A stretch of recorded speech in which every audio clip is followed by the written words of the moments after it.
বলো। কথা বলতে হবে। তোমার সাথে তো একা কথা বলতে পারবো না। তোমার স্ত্রীকে অফিসে আসতে বলো, কারণ আমি চাই না এই অফিসে আর কোনো ঝগড়া হোক। ওকে?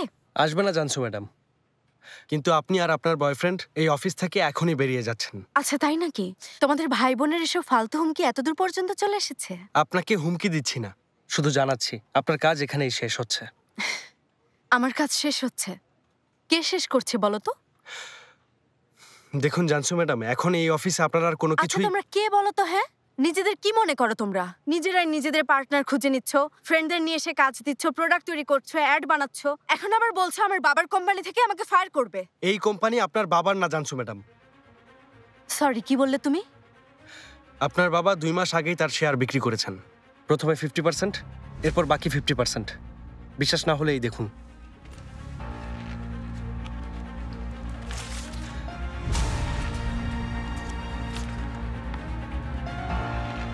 এটা কিছুতেই সম্ভব না। তোমরা সবাই মিলে আমাকে এখান থেকে তাড়ানোর জন্য এসব করছো। আমাকে বিশ্বাস না করলে বাবাকে ফোন করে জানুন, আমি আছি।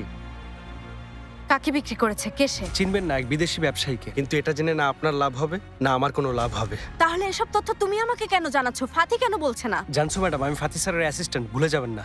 আমি শুধু আমার দায়িত্ব পালন করে যাচ্ছি। করুণা করেছে। ওই ফাতি আমাকে দয়া দেখিয়ে এই অফিসে রেখেছে, তাই তো? যা খুশি তাই বলতে পারেন।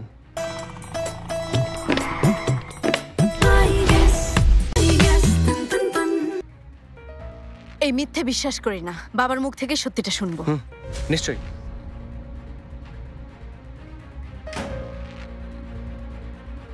আমার বিশ্বাসই হচ্ছে না বাবা, তুমি আমাকে এত বড় মিথ্যে বলেছো।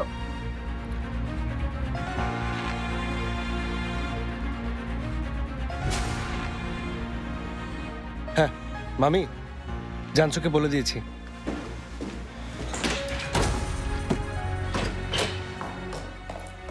হানি, ব্যাগটা নিতে ভুলে গেছি। ব্যাগটা নিয়ে এখনই বাড়িতে আসছি। তোমরা আমাকে দয়া দেখাতে পারো না, বুঝেছো? করুণা করতে পারো না। সবাইকে ঘৃণা করি আমি। আবার কি হয়েছে? আল্লাহ আল্লাহ, মাথা খারাপ হয়ে গেছে। কিছু হয়নি ফাতি, এখনই আসছি।